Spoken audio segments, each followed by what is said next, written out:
Hey guys, welcome back. Today I'm going to be doing a full review and kind of my final thoughts on the Too Faced Everything Nice palette. This is something that they released new for holiday 2014, and I have done, I did my first impressions, I've done multiple looks from the look cards in here, I've done swatches of everything, all of it. But this is just my final thoughts after using this for a few months now.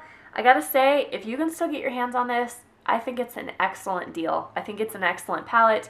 It's slightly bulky for travel, but honestly, I love this so much that I actually put this in my purse, my personal item, traveling on the airplane, just so that I could have it with me while we were traveling for a couple of weeks, and I just feel that it is nice. So there are a lot of shadows. There's actually, 20 eyeshadows, and they range in shade from matte, you have kind of more satin, you have some shimmery, and you have like a matte with glitter in it. So there's quite the range. I feel that they've just really hit the nail on the head here with their colors. To Glam, look at that. It's crazy. Paper Roses, it's a very subtle light pink. I think it's beautiful. Fond of You is a great transition shade.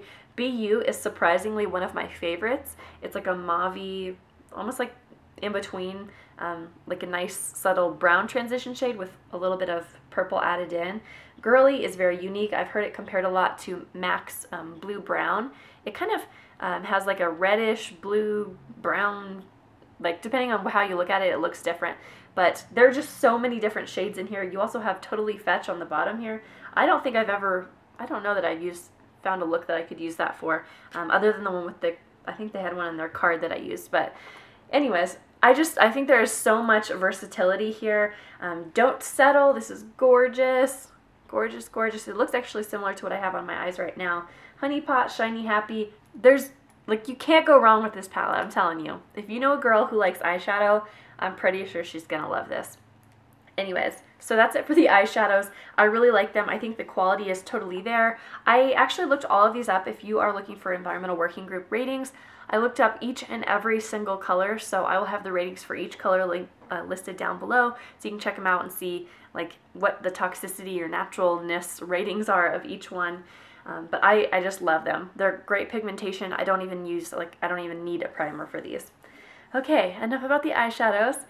On the bottom you have the Chocolate Soleil bronzer, Inner Light, which is a nice subtle highlight, Papa Don't Peach blush, and Sweet Pink. Sweet Pink is more of like a Barbie pink. Papa Don't Peach is kind of a rose gold coral blush.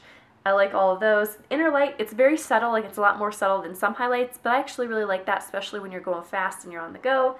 And then Chocolate Soleil bronzer, it just smells so good.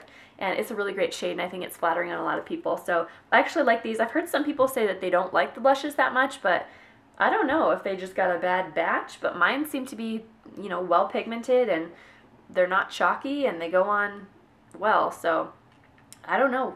I really like them. Sometimes I kind of like blushes that aren't super, super crazy pigmented. That way you don't have to be so careful. But I find that these are in between. They're not pigmented, and they're not crazy either. So I don't know. That's just my opinion though. And then the brushes that came with it, there is this little one, which I also heard a lot of people were saying that they didn't really think that they would do much with this. But does this not look like the NARS Ita brush? I'm sure they're different, but I mean, as far as getting that really nice contour line right there, and then you could use even another brush if you wanted to, or just this one to kind of buff it out. I mean, it's what you need, right? It's perfect. Or you could use it for blush if you wanted to. Not my ideal size or shape, but I think for bronzer it's really smart. And there's two of these little brushes. They're the teddy bear hair, by the way, so they're cruelty free.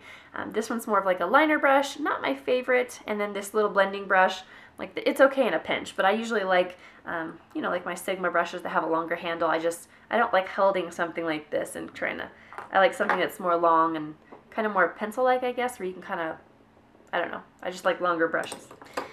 So that's kind of my overall gist of the palette after using it for a few months. Honestly, the day I got this, the first day that I was swatching it and messing around with it, I fell in love with this palette, and I have not lost that love. I literally have to try to use something different because, I have other makeup that I want to use too and try out different looks with and show, but this is just, overall, it's great. You have everything you need in here pretty much, other than face product like foundation and mascara and stuff like that. But for color products, you've got everything here.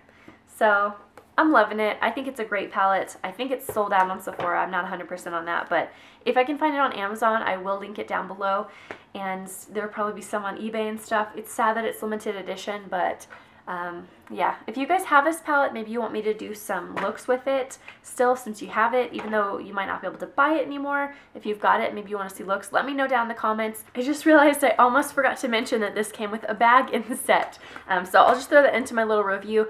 I like the bag as far as I think it looks really cute. I don't really like the texture of the glitter, but I don't find, like, I can do this and there's nothing coming off on my hands. And then I like the smooth side, I like it better. But the thing that I don't like about this is it looks like the perfect size, like, oh, it's going to be perfect. It'll just hold the palette. And I've heard some people say, oh yes, the palette fits right in there. But mine does not fit in here. Like, I don't know how they're doing it, but, like, can you guys see this? Like, okay, it fits in like that, I guess. But then if I try to, like, turn this, like, you know, there's a zipper there. Like, it doesn't fit. It's too... It doesn't fit. So I don't know how they're getting theirs in there, but I think it is a nice little compliment if you're traveling, for instance, and you want to, or just, you know, on your makeup counter or whatever, if you want to put the rest of your makeup in here and then have it along with this, I think that's what it was intended for. But it's not really like a, you know, dust bag or anything like that for the palette. So that is my review, guys, of the Too Faced Everything Nice palettes. If you like this video, don't forget to give it a thumbs up. If there's any other products that you would like to see me review, let me know those down in the comments below, and I will see you guys soon for another video. Bye, guys.